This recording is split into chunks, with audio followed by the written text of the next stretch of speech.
All right, so this is going to be a fairly long section of notes, but bear with me. All right, so we're going to learn about our 5 basic equations of kinematics, right? So we've talked about all of the variables we need at this point: initial velocity, final velocity, acceleration, time, displacement, right? Those are the 5 variables that all of our equations will have some of.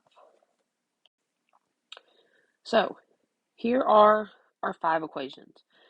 Write these down somewhere that you can access them easily, because we're going to use them all the time. And I really mean all the time. Right? So if you look fairly closely at these equations, you notice that each one of them only contains 4 out of our 5 variables, right? So here we have final velocity, initial velocity, acceleration, time. We also have this one, which is displacement, final velocity, initial velocity, time. So no acceleration here, right? Our first one didn't have displacement. Here we have displacement, initial, time, and acceleration. We have displacement, final, time, acceleration, and then final, initial, acceleration, and displacement. All right, so here's our steps for using these equations. So step 1 is going to be draw a diagram. I don't know that that's always necessary, but a lot of times it's helpful so you can visualize what's happening. Step 2 is to read through your problem, write down all of the variables you know. So identify what you have and what you're solving for. Okay, so 2 and 3 kind of together. 4 is your positive and negative directions. Again, typically we have up is positive, down is negative, right positive, left negative. Same like so north and east are typically positive, west and south are typically negative. But again, you can change that if it makes your problem easier to solve. And then, especially looking at steps 2 and 3 with the variables you have and what you solve for, you're going to pick an equation that has the variables you need and what you're solving for.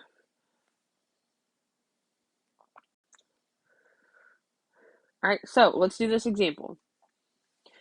So a motorcycle travels west, increasing its speed from 6.5 meters per second to 9.2 meters per second.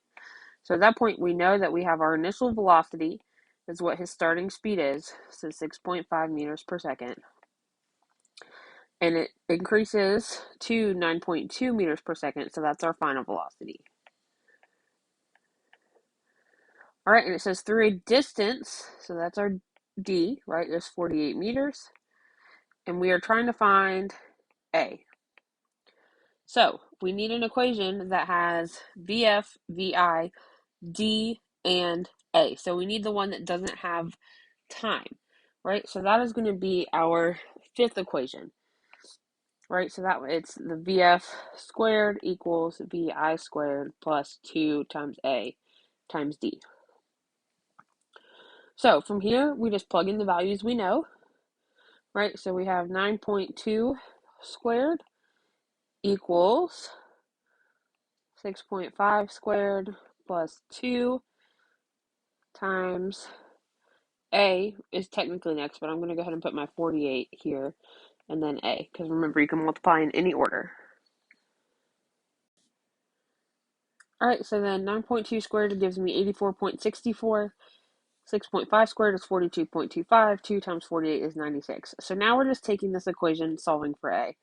So move your 42.25 over. All right, so then the 84.64 minus 42.25 gives me 42.39. We'll divide that by our 96 and find that our acceleration is 0.44 meters per second squared. All right, remember acceleration units always have these squared on the end. All right, so now let's go to another example. All right, after 5.2 seconds, so that means t is 5.2, right? Of uniform acceleration from rest. So when it says from rest, that means initial velocity is 0. A spacecraft reaches an altitude of 5.7 times 10 to the second, also known as 570 meters up, right? So that is a distance that we're given, right? So we are trying to find VF, and we're trying to find acceleration. So we're going to have to do two separate equations to find these. So I'm going to go ahead and find VF first. So we're looking for the equation that has D, VF, VI, and T.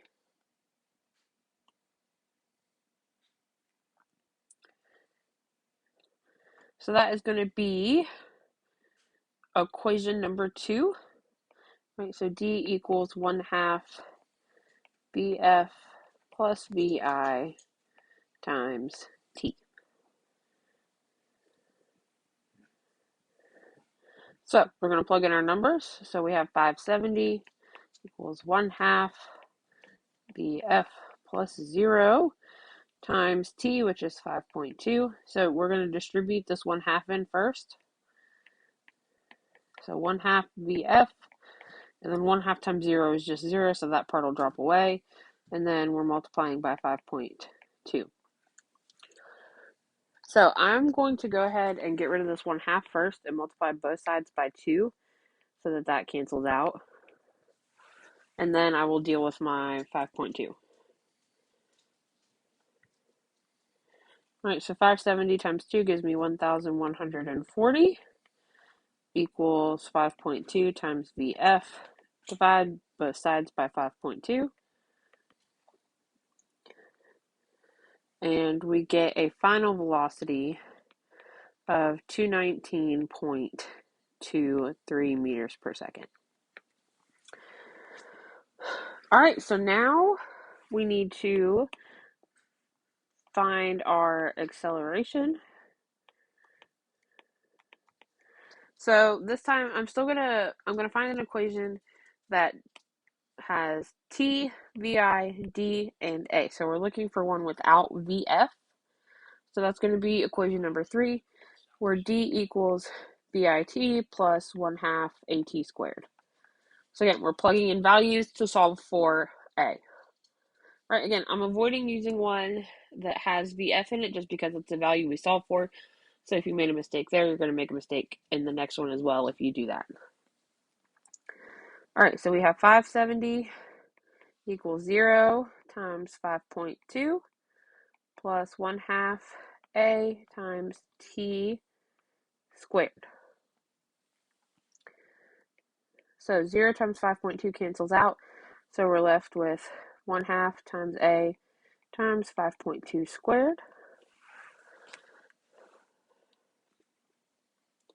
So 5.2 squared is 27.04. I'm going to go ahead and take half of that, giving me 13.52. So 570 equals 13.52 times A. And then I'm going to divide 570 by 13.52,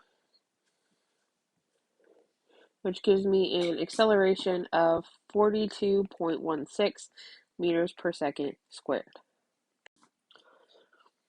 All right, I'm sure you guys are sick of hearing me talk already, but here we go again.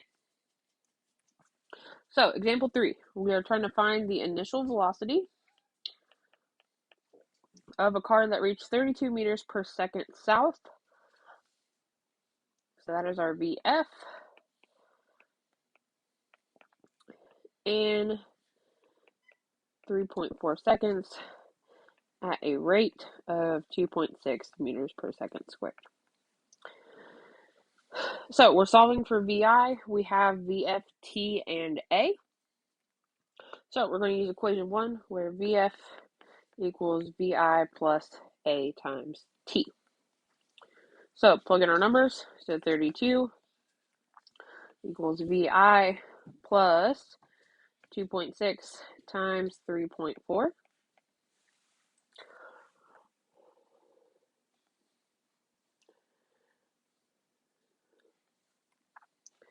So 32 equals VI plus 8.84. Then we will move that over.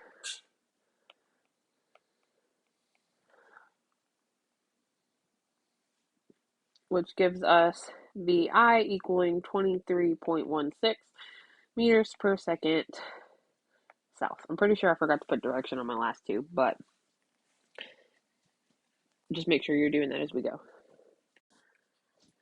All right, our last example. Now, of course, this is a long one, so hang with me. All right, a cruise ship can accelerate at 0.01 meters per second squared. If it starts from rest, how long does it take to reach a speed of 25 kilometers per hour? You guys know what that means, right? Unit conversions. I will pause now to allow you to groan. All right, so let's suck it up and move on. So, let's go ahead and convert that. So we have 25 kilometers over 1 hour. Let's go from kilometers to meters. So 1,000 meters in 1 kilometer.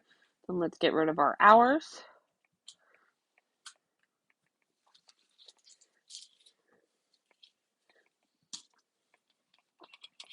So multiply across the top and the bottom and then divide. All right, so then you get 25,000 over 3,600, which gives you 6.94 meters per second is our final velocity. All right, so again, we have an acceleration of 0.01. We have VI of 0 because we're starting from rest. VF is 6.94. It's asking us how long, so we are looking for time. So we get to use my favorite equation, honestly.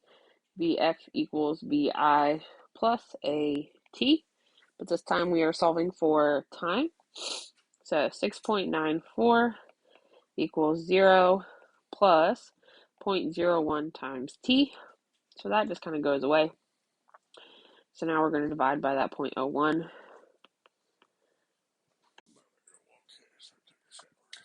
All right, so then t equals 690 seconds. All right, so that answers the first part of our question, but of course we get to do it again. All right, because now it's asking how long would it take if it started from a speed of 2 meters per second. So now we have to solve this with a different when VI is equal to 2 instead of 0.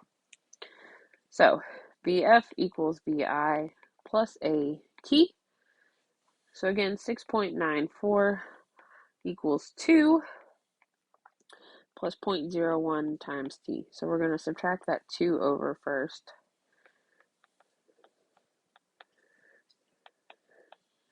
And then divide by our 0.01.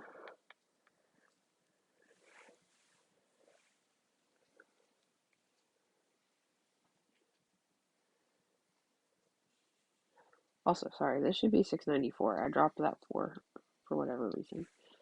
Okay, so then that means this time it's going to be 494 seconds.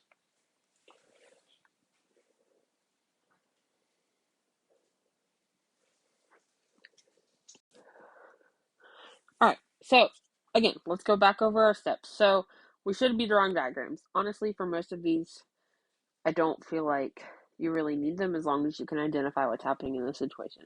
But if it helps, draw a picture. Okay, then write out your list of variables. Even though they're in the problem, write them out, assign them their letters, because it will make it easier for you to see and you can figure out more quickly what equation that you need to use so you can keep going. All right, again, choose your equation based on what you have and what you're looking to find. So again, keep that list of equations I told you to write down handy. All right, like we did an example, I believe it was 2, right? If you have 2 unknown values, try to solve for the second one without using the first one, right? Gives you less of a chance to make mistakes. Again, so remember that from rest means VI equals 0, to a stop means VF equals 0. Make sure your units match. So like in that last one, we had a kilometers per hour thrown in there with meters per second. Make sure you're converting if you need to. All right, I don't have you guys rearrange before you substitute, because I think it's easier once the numbers are there. All right, and if the question doesn't have a unit, like say for time, again, use what makes sense. Like I said, so 0.001 hour is really better than 3.6 seconds. So just make sure that you're using kind of common sense when you're writing your answers out. All right, if you guys have questions, email me, call me, right? Preferably during the school day, not at like midnight. Thanks. Um, you guys will be fine, right? Tomorrow you're going to do some practice problems starting today if you have time. I don't know how long this is going to take you to get through, but start them today. It's the practice questions in your packet after the using the 5 equations of kinematics. Right, work on those practice questions today, tomorrow. Again, let me know if you have questions. I'm happy to help. I'll hop on Zoom and help you guys work them out.